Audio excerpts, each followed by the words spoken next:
tresnani aku rasa pisah karo Wibisana Kakang Prabu. Kowe wani mateni Wibisana utang loro nyau loro tang pati nyerpati. Ayo belakno padadiku Kakang Rawana.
Sinipi Raden Kumbakarna sawetara nampi aturipun Raden Begananda ento Raden Wibisana dumugi Kaperloyo. Satemah Raden Kumbakarna ngamuk punggung kathah balesti kang dhuwur sampe jugruk kathah wersa kangkung blasah bila babatan pacing. Ayo amuk Kakang Rawana. Ayo amuk Kakang Dasamuka belakno iki Gulu Kumbakarna.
Iki karepe kepiye Kumbakarna kok ngamuk?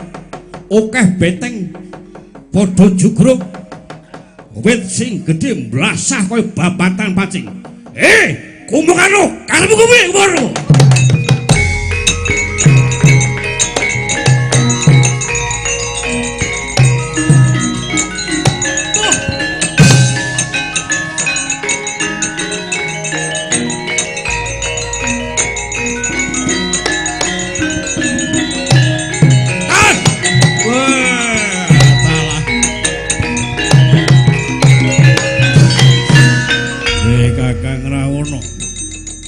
Kumbakarna, kowe iki dianmu kepiye?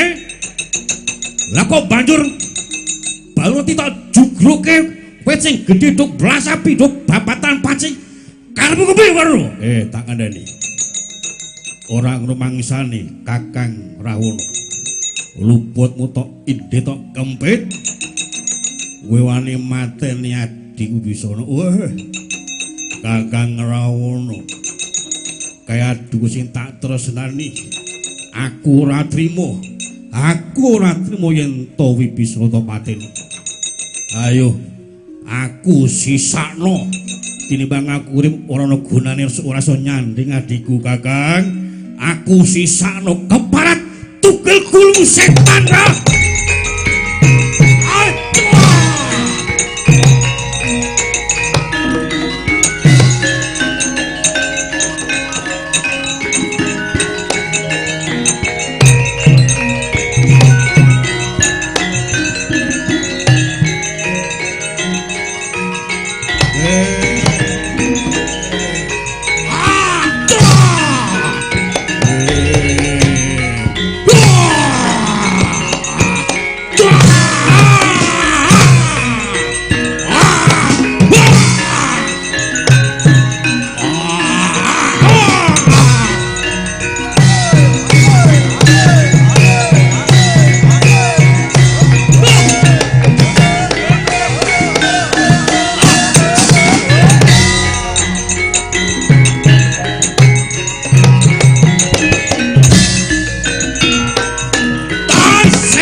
iki sesek kaya ngene.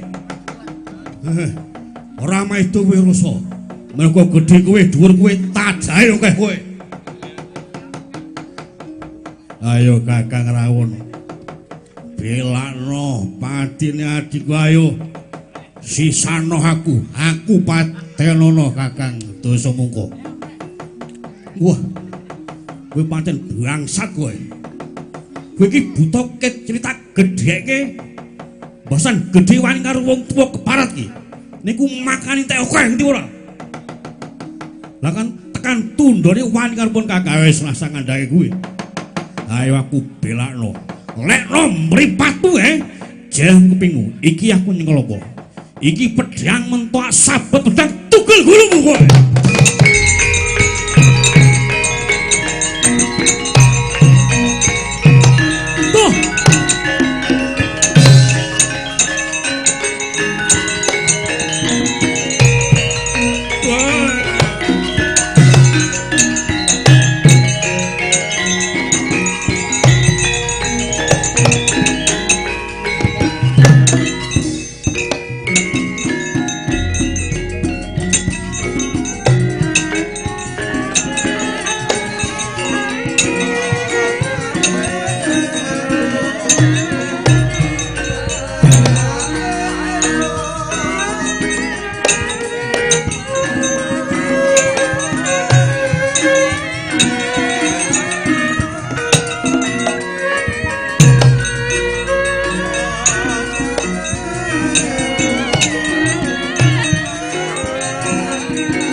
Wis ora berduli. Arep aku ngaji kuwi pancen ora sarujuk apa sing dadi karepku tak pateni sisan. Ampun dipenggaman. Kula ajare Kakang Rawono. Ampun nggih ampun. Kowe rasa kowe kuat mergo kowe gedhe kowe dhuwur. Nemu nguntal akeh. Ora mung kalian kadek diampungi tapi. Aja dipisah man. Kula ajare ampun. Nggih, mboten badhe sae tembe wingkingipun. Kula sampun matur to nggih, menika kadang paduka piyambak. Lan paduka menika nalendra. Ingkang patut kangge tepa palupi lan patuladang sedaya para kawula saknegari. Lan kangge contur mateng para ratu saking manca negara.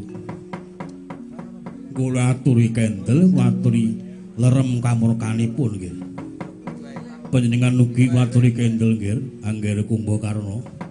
Kumbakarna. Ya minguntuk wae dipengkak ora Panurasta, ora dipengkak nak tugel gulumu. Ya perlu takon minggat saka ngalengka dirujuk. Oh ya. Aku tak lunga saka kene Kakang. Aku tak bali ana kasatyan lebur gongso. Aku bakal genturake topo turu ana kasatyan arep micek ya luweh. Asar ora pati-pati aku tangi. Yen durung aku digugah ana kedadian perang gedhe ngalengka diraja. Mundur sangking ayuda mulat ponang prawadya bala.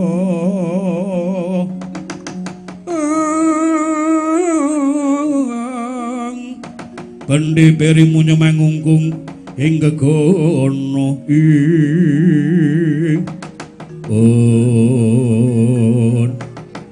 nyuwun pamen kula mangi ngatos-atos nggih. Kuwi tasah katarima ing dipun sedya paduka Angger Kumbakarna nggih Kakang ngrungokno Kakang. Yen sesuk kedadian perang gedhe aku ora arep belani kowe. Mergo kowe kuwi ratu sing salah. Kowe wani nggibang garwaning liyan. Arep belani luweh ora luweh. Aku bela nanging si tak belani lemah utah getihku. Aku njaluk pamit Kakang Rawana. Minggir to nang kene.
ing kraton Wukis Krendha ing Wukis Kendhing kang dumunung-unung peparinging gunung papan miring minarata binabar kraton kang ketingal asri sesawanane kanan kring kraton kathah wadas curi jurang cerung wersa kanggung pranyata ing kono Ki Sumandra jimjitan priprayangan kleng-kleng balungatan ilu-ilu Banaspati Jrang Kumbaludaya ana tirta kang mening dumunung ana sangandhaping kraton Wukis Krendha kinarya lelungganing para wadyabala Wanara wadyabala Riwanda wis kundang kraton kang gawat liwat-liwat wingit kepati-pati lenggih kocapok kang pinuju lenggah ana kraton Wukis Krendha lenggah sina kumbing dampar Narendra Riwanda Jejuluk Prabu Sugriwa ya Narpati Sugriwa senajan to iku Narendra nanging iku pepatih ing kraton Pancamati Dendha Narendra gagah wis kundang yen to sekti Mahabara janget pinurung Gurda pinukur sari lenggih kocapun ingkang keparengayu putra ing Wukis Krendha kasih Raden Anggota amung tata ler iku putra saking Narpati Sugriwa nanging Bathos iku putrane Swargi Prabu Subali ngalaken dodo ngangulungaken jonggo muga yayah konjeng Kajawa Bantala mengkeraken Senopati ing Wukis Krendha keparep kapiyanila sumrambing para wadyabala Riwanda kang ngaglar pindha samudra kang tanpa tepi uninga wadyabala Riwanda sami ngadhep sigra agupuh dene ngacari marang kang putra den Anggota Rupendra kang kawijil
dening utamaning nata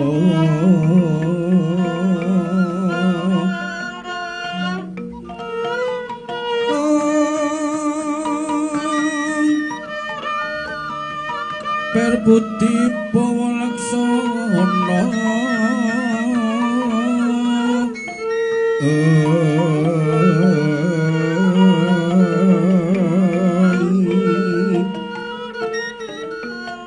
agung genya paring dono langgeng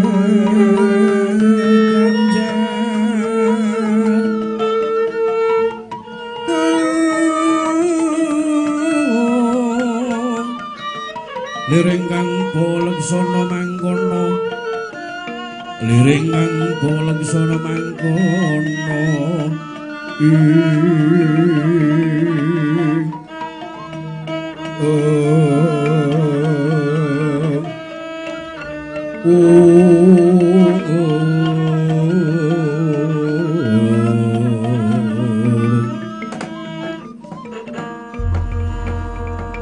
Yustumara jagat manik raja diwaku.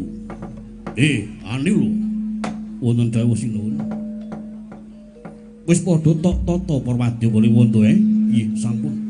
Kados mboten badhe ngujiwani. Anggil murum Pranata Parwadya Balariwanda ing Guwa Kisrandha supados jagi negari. Yo, sing tertib ngene jaga yo.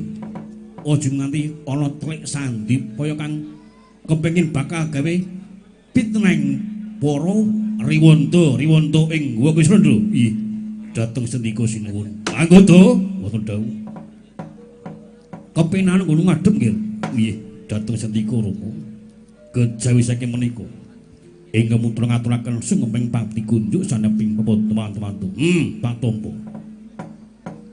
Tak timbali maju bakal dajak ngembat watangamu tunggu kumpul ruwet anggone punama nampa dawuh saka sesembahmu Sinuwun Prabu Rama ing Kraton Pancawati. Wih, mekaten Rama monggo kula paring pangandikan bateng Kang Putra. Menapa daipun Gusti Nata Agung ing Pancawati tak kendhani yo. Riklasmana pun Rama katimbalan ana ing Kraton Pancawati. Sing isine mengkene. Gandeng wis sawetara suwe Rekyan Warasinta kuwi ilang saka Pandilu. Mekaten. Kamangka miturut saka wawasane Sinuwun Prabu Rama ilange Rekyan Warasinta kuwi dicolong karo Ratu Ngaleng sing jejuluk Prabu Dosa.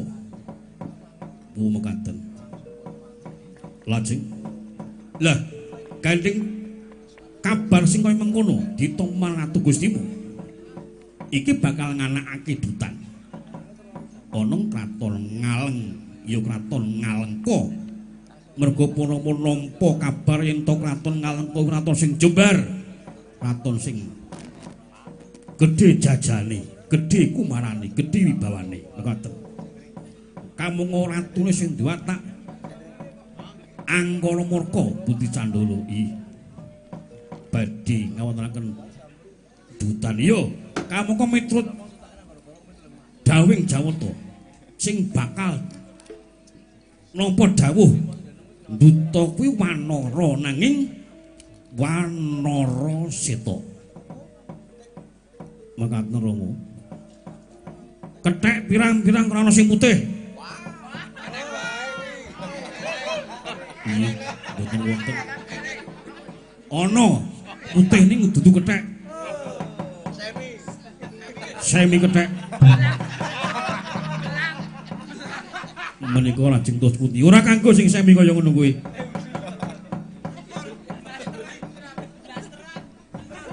Mergo sing butuhake sing kethek asli dudu sing semi. Oh, mekaten iya.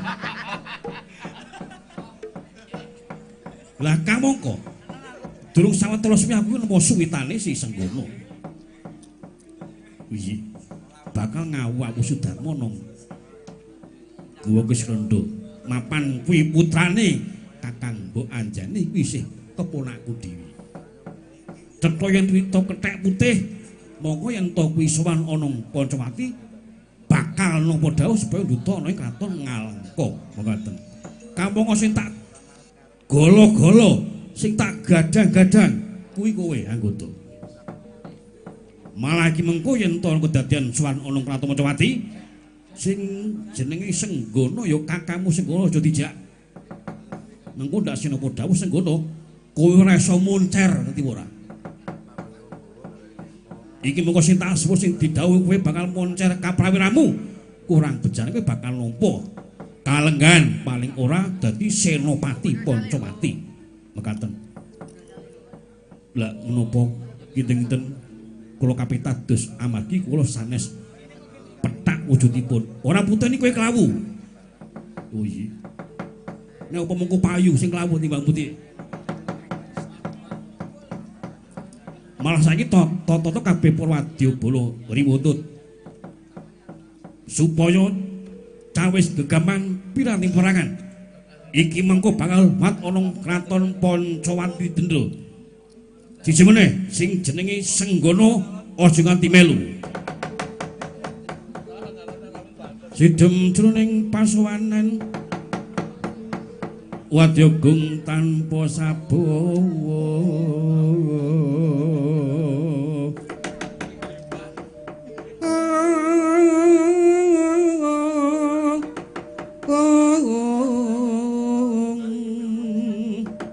Mulat sang Nalendra mangu-mangu kawonengan.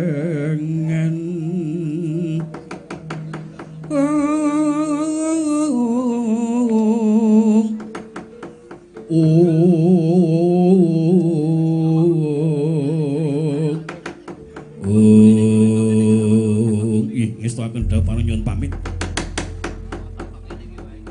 Pranata para wadyabala wonten. Yo sing ati-ati. Kabiyane lho wonten dawuh ditutke anggota ngestakaken dawuh diwaji.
mo sinung moyo winaya ing sepi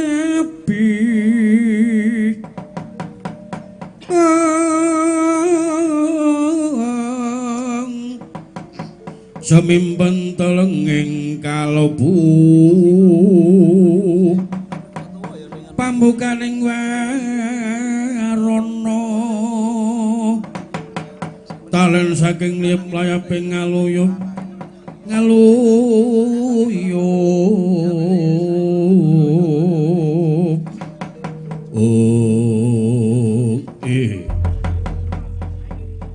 Jayani lho wonten dawuh wis tok budale kabeh ya sampun menika sampun ngadhep moto ngarsa putu Raden kula pun kapi anggene nyadong dawuh Raden kula pun kapi rekata nyadong dawuh kula kapi mendo nyadong dawuh niki nom ten kabar napa lah kok pepak temen niki sedaya ngruduk mriki kabeh niki yen wonten dawuh laturi paring panganten pun kapi mendo niki riwanda sampun siap-siap nampi dawuh yen to samaing kedah nampi dawuh Bandayuda kula sampun cemawis niki gila gaman sing landhep sampun kula cawis iki tak kandhani kabeh para wadya bala riwanda kula wis saiki napa dawuh supaya dina iki lumat ana kraton Pancawati mergo pancen ana pepanggihan sing gedhe bakal ana dutan saka Pancawati tekan kraton Ngalengka oh niki mengke iya ing dipun duta sinten Raden aku dhewe durung mangerti nanging miturut kersane Kanjeng Rama aku sing supaya saga tata-tata iki mengko yen kadhawuhan aku nduta aku bakal siaga marang ing Ngayuda mergo pancen katon Ngalengka diraja iki durung ngerti ana ngendi papane kamangka kondhang yen to kraton iki wadya balane akeh tur ya kuat-kuat lah dalan nggih upamanipun Padha Raden ingkang nampi dawuh latri ingkang atos-atos iki senggono ngendi iki senggono mboten mangertos aja nganti ngerti senggono mergo pancen sing bakal nampa dawuh iki wujud riwanda nanging riwanda sing putih lha nggih pun senggono nanging senggono aja nampa dawuh supaya sowan ana kraton Pancawati mengko aku sing bakal nampa dawuh netepi kewajiban netepi darmaning Senopati nggone suwita marang salah swijining Narendra uyi mekaten ngono kabeh iki sing jeneng senggono aja nganti ngerti ya aja nganti weruh mungkin senggono weruh bakal melu senggono iki iso inggatan kethek putih to iya kae iki iso inggatan karo sing jenenge Kapi David kuwi mau wong nek wong loro iki cocoke ora jamak-jamak sapa Kapi David nen kuwi wong loro ora tau pisah yakin mangan yo bareng ngombe yo bareng wong wedok yo bareng senggono kuwi lha nggih pun mangke kula sing nutupi senggono sing nganti weruh ngoten sing ati-ati ditata para wadyabala aja nganti ketinggal sikep gaman piranti perangan lan pirantining riwanda nggone mlaku saka Guwa Kiskrandha tekan Pancawati digawa kabeh uyi sediko digawa ana ceret ana wakul ana ketel ana tromos sutil kloso kasur sabun sikat aja nganti ketinggalan ngono sabunku sing cilik nak gawane sak mangsa-mangsa mengko tekan kono iki mestine wae nganggo adus barang. Lah iya. Mila menika. Pun iki pun ditata kabeh gawan-gawan Rimata sapa cemahe sing ati-ati aja kok bayi sore.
Sigra mangrakiting lawang sasangka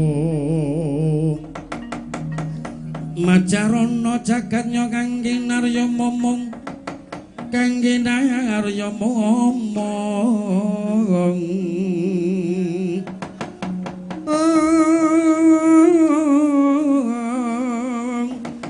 momong salira tunggal wata bumi kang gumingsir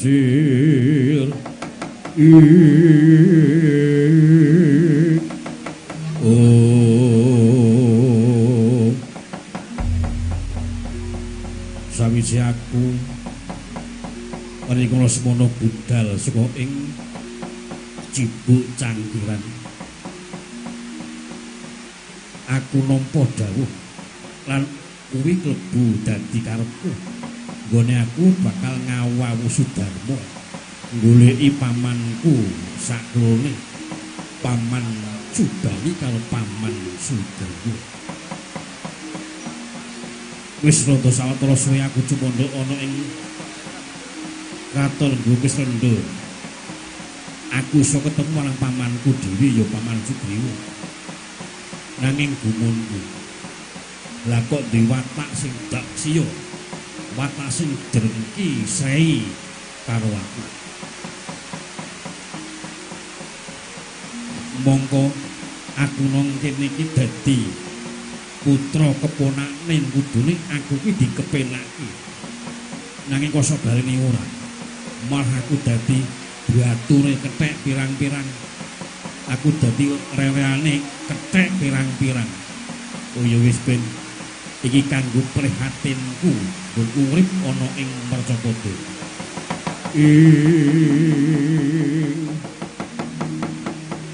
Jumangkahang rasa sumbar lindo bumi kunjing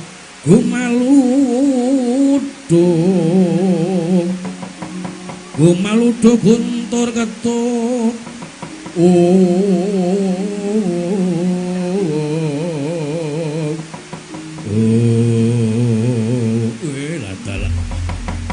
lah kok aku weruh kethek pirang-pirang mongko do nggawa gawan dhewe-dhewe Iki dua arep mlaku menyang endi? Lah kok nyolowadi temen. Moko sing mandhegani adikku Anggoda. Paman Sugriwa nggone ngawat-awati randa sawetara adoh. Lah kok nilape aku tanpa diparingi dawuh, tanpa diparingi pangandikan iki doan nanti. Oh iya, aku tak methuke sing arep dhewe kae.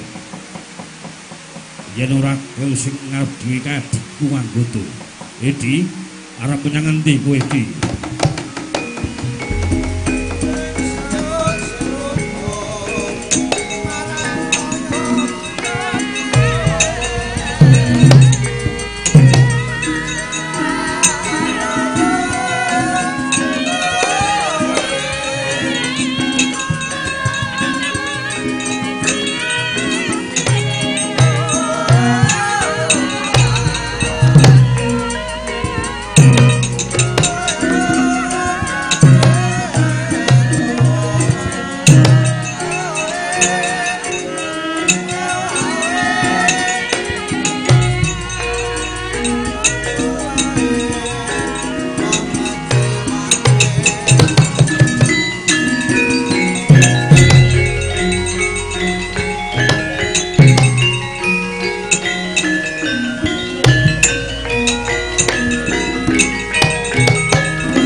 Keperang nguling mungsuh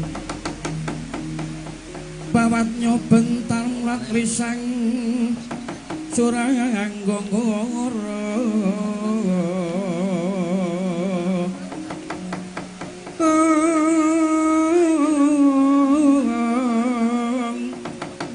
mangsaing ronanggono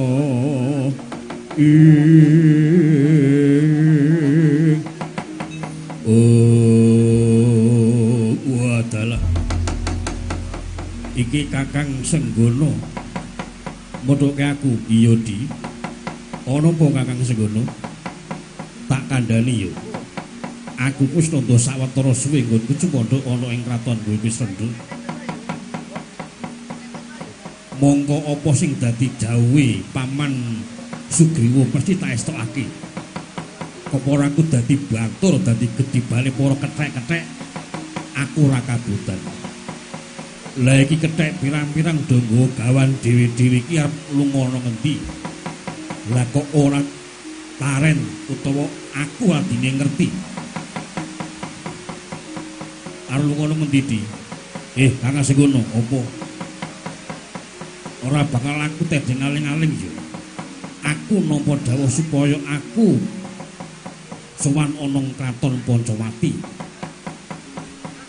kabeh ngono apa piye iya mergo nampa dawuh saka ngarsane Sinuwun Prabu Rama Wijaya yen pancen bakal supaneng kraton Pancawati mbok aku tak melu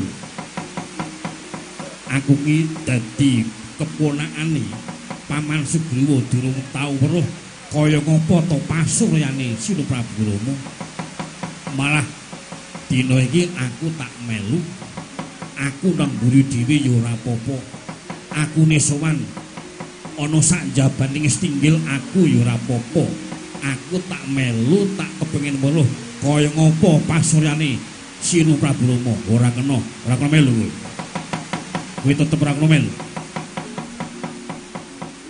Lilanono ya Di aku tak melu kena melu waton iso ngalahke Anggoda lah iki kowe sing gawe jalaran kowe sing briping perkara yen pancen kepengin nyoba kakangmu rupa aku yo wani jembar aku yo wani wah tebak jadang prasat balungmu keparang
Pundi Raden? Kapipendo wonten jamu. Iki mau Senggono nututi aku lah kabeh para wadya Kliwanda. Senggono iya. Kowe la edian iki. Wong pengen ora oleh melu kok melu lho. Lajeng terus pundi, Den? Tak pemo kanthi becik ora gelem. Malah iki mau kedadian campuh Bitutawa alok Bendo Wolopati. Kali Senggono iya. Lajeng terus pundi, Den? Jebul Senggono kuwi rasa kadigdane ngedapi-dapi antep tangane mboten mokal. Nika bocah sing gendhe priatine, bocah gedhe priatine jantung kethek ning priatine gedhe niku. Mun cobitipun menggale saking Cibuk Cangiran niku dugi mriki tumriki dadi gedibal nyobi. Nganti bature para kethek-kethek mene kae. Niku lebu priatin, Den. Iya. Mila namukal nika digdaya. Lah mung sak ora-ora treng kusma rebesing madu wijiling Andratapa kethek putih nika. Nika putih dan tulus putih nika. Ora jambon niku ora putih tenan ngoten. Nek panjenengan dahar atur kula pun dipacutke panjenengan mesti kalah yakin niku. Wis kowe mundur tak jajal sepiro kadigdane ngantos-antos ngantos tewah dan payah tenan iki.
Digdaya tenan.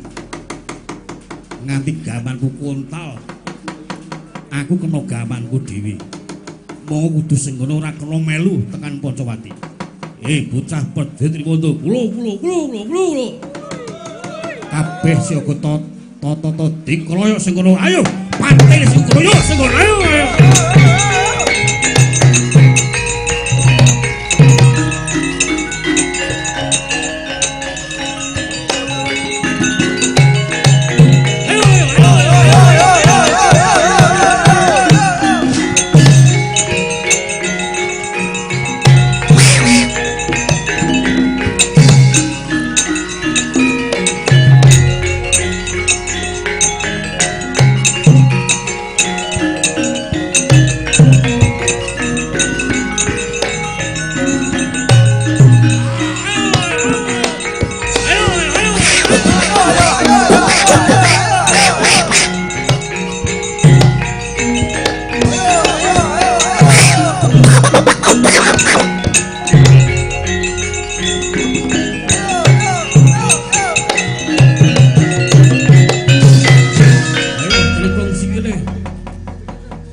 Iki kok ditelekake yo arep kepiye?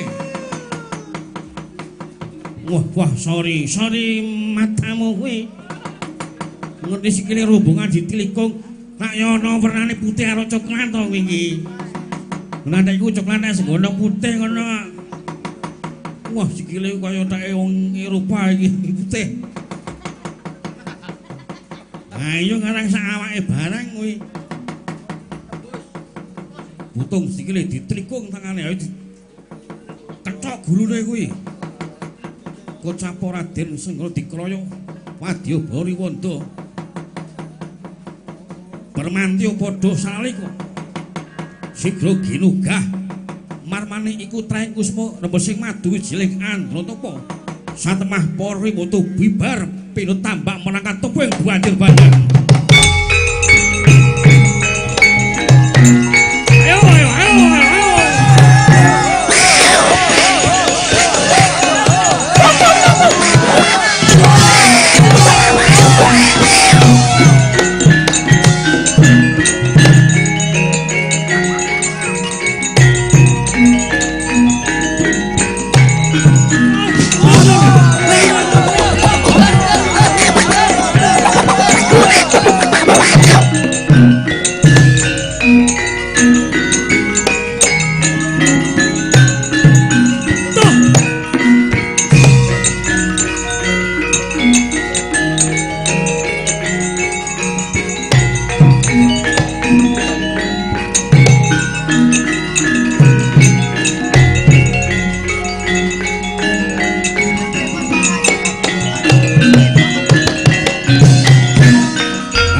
Aduh, ana apa mlayu-mlayu tak sawang iki wadya bala kethek saka kowe wis kendhuk. Bubar kaya tambak merangkat tempung banjir bandang. Aduh ketiwasan Rama, ketiwasan kepiye? Menika wau Senggana nututi dumateng kula sak rencang. Lho, Senggana mekaten. Karepe Senggana kepiye badhe tumut wonten Kraton Pancawati. Kula pirma kanthi sambutan pun ngantos wonten kedadosan. Bandayuda kalian ingkang putra satemah ingkang putra kalindih dipun ngroyok sedaya para Riwanda. Sedaya Riwanda bibar boten kanten-kantenan nandhang tatu wonten ingkang tatu arang kerajaan. Penyakit ora patut ana ngendi ketheke sing ngono. Tak juwing-juwinge bangkene parat iki.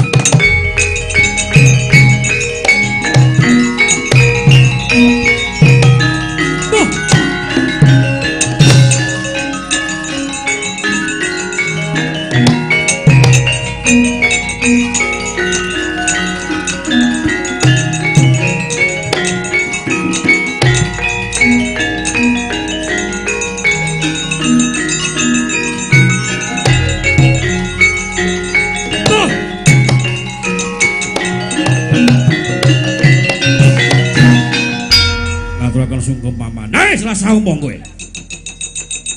Kowe tata ler sungkem nanging batin ngepel tanganmu keparat iki. Sengono wonten dawuh. Kowe rasane melu tekan Pancawati. Kowe nang kono ngelek-eleki kabeh kethek pirang-pirang bagus kabeh sing ora kalah dapurmu Rasa melu. Ih. Kula badhe nderek. Kula namung pengin badhe sumerep kados menapa pasuryanipun Sinuwun Prabu Rama. Lah kok kondhangipun Ratu Ngeber Budi Bawa Leksana welas asih dumateng sok sinten kemawon. Ingkang putra Kalilanana paman nderek wonten Pancawati namung kepengin sumerep kados menapa pasuryanipun Prabu Ramawijaya. Kowe gelem manut aku apa ora? Nggih nderek nanging kula nderek ten Pancawati. Kowe kelakon melu nang Pancawati. Nanging kowe iso ngembari kadigdayane pamanmu Sugriwa. Wah dalah. Nyuwun pangapunten paman. Kula boten badhe wantu dumateng Paman Sugriwa. Nanging yen to Paman Sugriwa mekaten badhe kula kembari kadigdanipun padha Paman Sugriwa keparat jwenjing bangemu setan kowe.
kacariya langening wonagri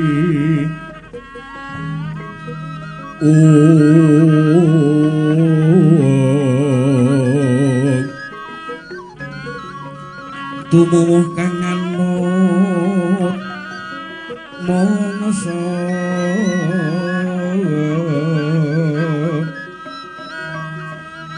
mawantu tumedaning wari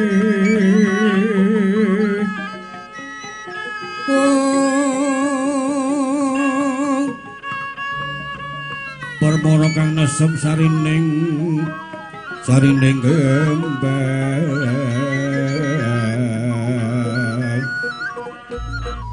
permana kang nesep sarining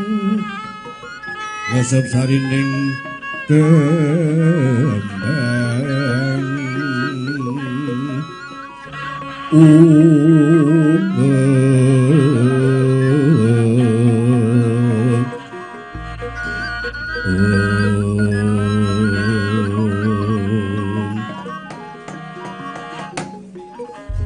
Sungguhno wonten dawuh paman, aku ra medu kadigdayamu.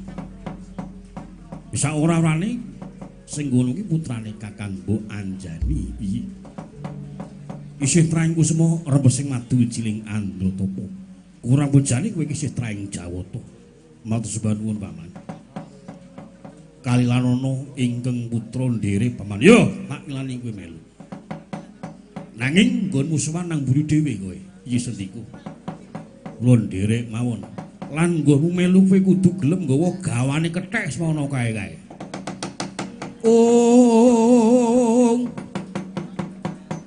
Jumangkahang rasa sumbar lindu bumi gunjing gumaludo guntur ketuk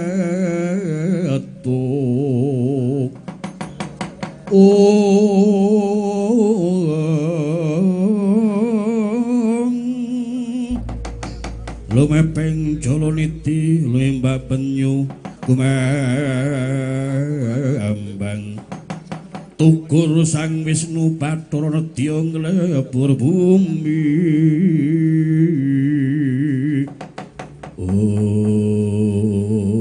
aku tuh ngono dawuh kethek pirang-pirang gawane kon nggo Wanoman kabeh piye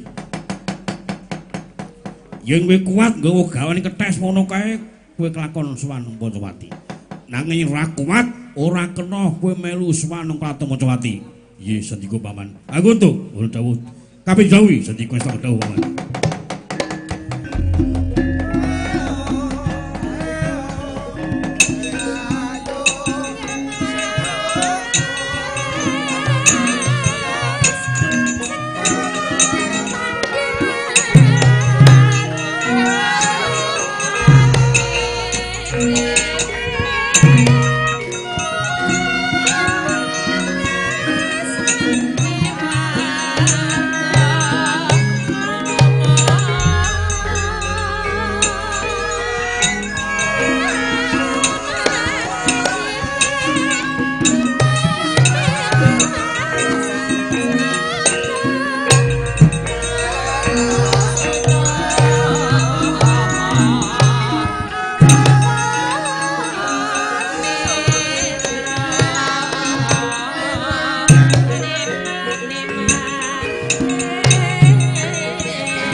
Ditumpuk dadi siji.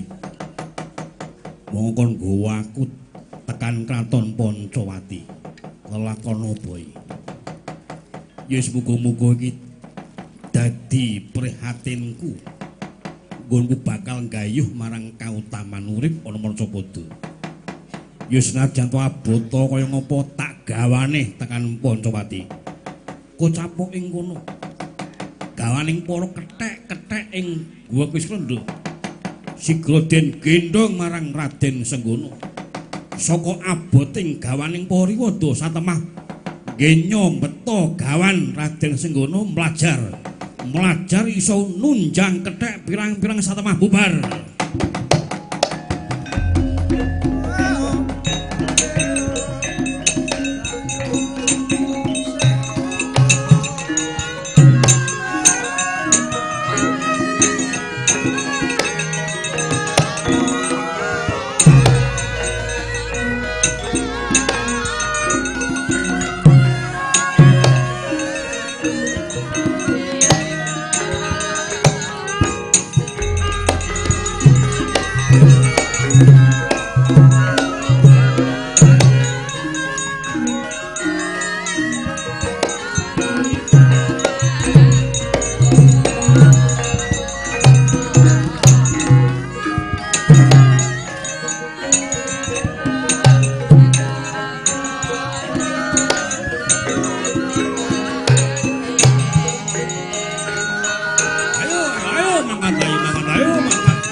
Saya dalu wararas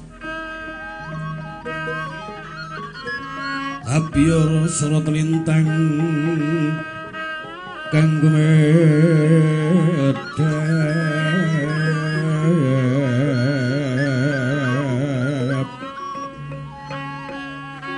titi sunyo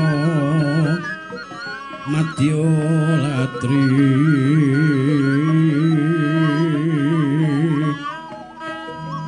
lumprang gandaning puspita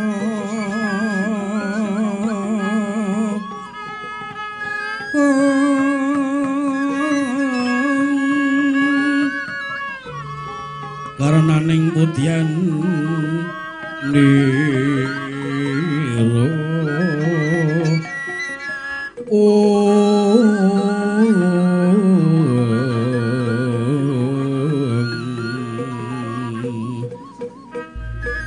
sang dijawara ambrengeng ambreng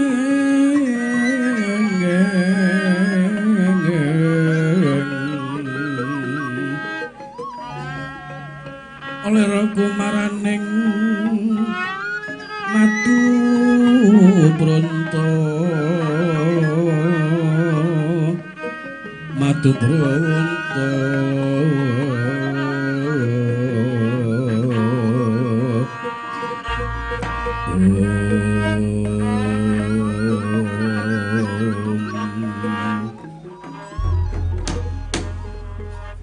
Lir ilir Tanure wis sumilir ta ijo royo royo tak senggotan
Wis laju nyemaksana para wadyabari wanda Arsumat ana ing kraton Pancawati ing tinanggenah ambeta gawaning Pariwanda Raden Senggono saka aboting gawaning Pariwanda mlajar nusuk-nusuk ana madyaning mono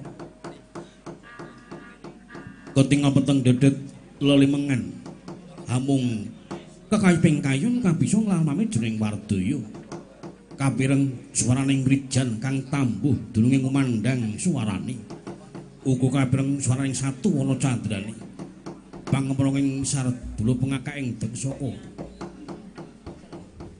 pengaluping srenggala uga kapireng swaraning kutu-kutu walantaka kang munyana madyaning kono bisa gawe asening kono munggah gunung medhuring jurang marmane iku masetraing kusuma rembesing madu wijiling andratapa agung ageng ngenymanakung marang Jawata satemah gogro mulu salumbu bisa nuwaken pangaribawa gara-gara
samya ngungsi nilar papan kawah candra dimungko kaya kinebur kinocak gambiraya menceng woti ngegalak ngakak utuhe sahananta bubu wijilakan iso kangsak lonting-lonting gedene kayu klepu diwondalu kaya rungkat-rungkato parijata kencana kaya luntuk-luntuka umpak balik macuk nduk kemlesap-lesato sang yang kudu kenang kono gara-gara segera nyandang Oyot Punosata kasabetake wonten Bangsa Sira padha saleka ponang goro-goro.